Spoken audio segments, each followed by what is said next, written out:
On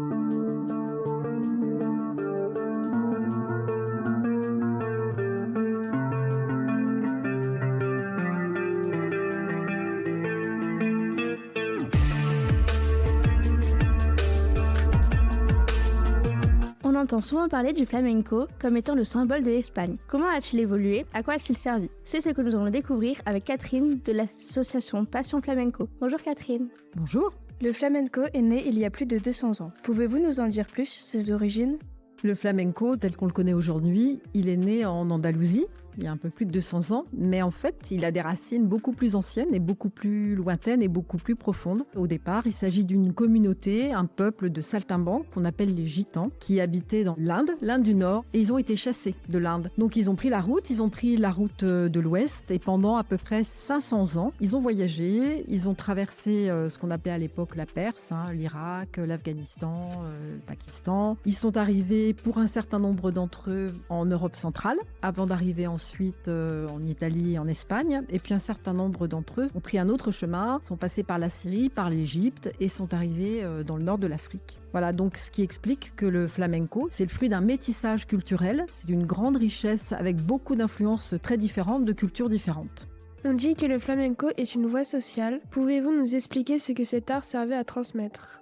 Alors cette question, elle est tout à fait liée à la précédente question, puisqu'en fait, ça nous parle un petit peu de la condition de vie de ce peuple de Gitans. En fait, c'est un peuple nomade, du fait d'avoir été exclu, du fait d'avoir traversé de nombreux pays. C'est un peuple qui a souvent été rejeté, maltraité, exclu par les sociétés, les pays qu'ils ont traversés. Et du coup, c'est un peuple dans le flamenco qui parle de son histoire, et son histoire a beaucoup à voir évidemment avec l'injustice, la révolte, la colère, la pauvreté, la précarité. Et en ça, le flamenco porte un message, il parle de son histoire. Le flamenco, que ça soit le chant, que ça soit la danse, c'est l'histoire de ce peuple des Gitans qui raconte finalement ses souffrances. Il n'y a pas que des souffrances, mais on retrouve quand même beaucoup de la révolte dans l'expression du flamenco, et en cela, il y a un message social. C'est pas forcément la visée première, mais en tout cas, c'est l'expression d'un peuple qui raconte ce qu'il a vécu. C'est une histoire. Le flamenco, il nous raconte l'histoire d'un peuple.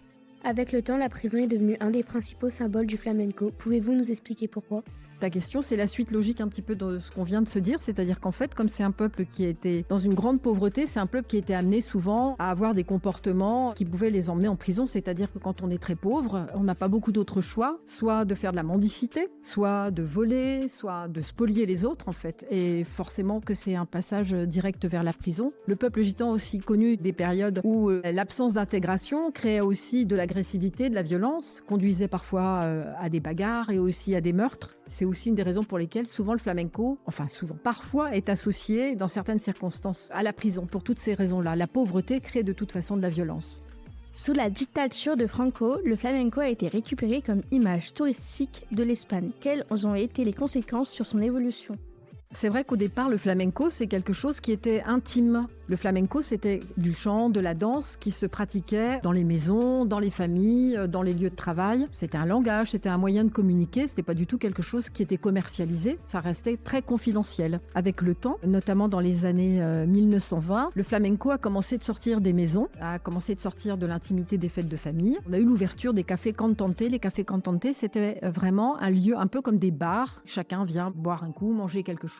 Et puis, dans un petit coin, là, il y a un spectacle avec une danseuse, des musiciens, un chanteur. Donc, le flamenco a commencé de permettre au peuple gitan de vivre, mais du coup, de s'exprimer, d'exprimer cette colère et puis aussi son besoin de liberté. C'est quand même une population, on va dire, assez rebelle, mais qui se rebelle aussi contre l'injustice. Et sous le franquisme, évidemment, sous Franco, ça ne plaisait pas du tout. L'idée, c'était de lisser le flamenco. Franco a essayé alors interdire, je ne sais pas si c'est le mot, mais en tout cas, les cafés cantante ont fait l'objet d'un certain nombre de fermetures. Et puis, on a demandé aux gitans et aux gens qui pratiquaient le flamenco de faire quelque chose de beaucoup plus lisse, de beaucoup plus commercial, où il n'était pas question de se révolter, de parler de sa colère, de parler de la précarité, de la pauvreté. Il y a une période où le flamenco s'est affadi. On a parlé d'une caricature folklorique, on a parlé d'espagnolade, parce que le flamenco, c'est tout sauf du folklore. Donc ça a duré quelques années, et puis dans les années 1950, le flamenco est revenu à ses origines. Les choses ont commencé de changer, et on est sorti du côté commercial du flamenco, heureusement.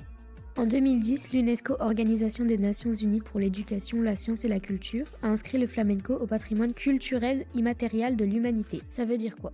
Le patrimoine culturel immatériel, il est assez récent parce que ça, c'est quelque chose qui date de 2003. Et le flamenco a été classé patrimoine culturel immatériel en 2010. Le fait que la pratique du flamenco, l'exercice du flamenco, la musique, le chant, la danse soit reconnu comme du patrimoine, ça lui donne une valeur pour être enseigné. D'abord, ça le protège parce que quand il y a une reconnaissance du patrimoine culturel, ça permet d'obtenir des moyens, notamment des moyens financiers pour continuer de l'enseigner, pour continuer de le pratiquer. Et puis, ça lui donne une visibilité aussi. Ça le marque au niveau d'une société comme un art à part entière et ça le protège. C'est quelque chose qui est très très important pour les gens qui pratiquent le flamenco, pour les gitans.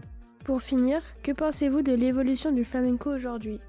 Le flamenco, comme il raconte une histoire, l'histoire elle évolue en permanence. Le flamenco, c'est un art vivant, c'est un art à part entière. Ce que je disais, c'est pas juste du folklore, c'est pas juste du spectacle, le flamenco. C'est vraiment de la transmission, transmettre une histoire, transmettre un héritage culturel. Il évolue évidemment en interaction avec le monde dans lequel il évolue, mais il perd pas son âme, le flamenco. C'est pas parce qu'il évolue qu'il perd son âme. Le flamenco, c'est tout sauf une mode. Une mode, c'est quelque chose qui passe, un jour qui disparaît. Mais le flamenco, il est pas parti pour disparaître. Et justement, il évolue, mais il perd pas son âme. Voilà. Et les traditions profondes sont toujours là, ce qui ne l'empêche pas d'évoluer, que ça soit sur le plan artistique, musical et de la danse. C'est pas incompatible. On peut évoluer sans perdre son âme. Un énorme merci à Catherine d'être venue nous parler de l'histoire du flamenco. Grâce aux merveilleux élèves du Collège Condorcet, cette émission a pu être réalisée lors d'un atelier scolaire conçu et animé par Sandra, la rédactrice en chef de Radio Aléo, avec le soutien du dispositif Pass Culture. Vous pouvez retrouver toutes les émissions sur le site radioaléo.fr. Adios Catherine et à bientôt sur Radio Aléo. Gracias.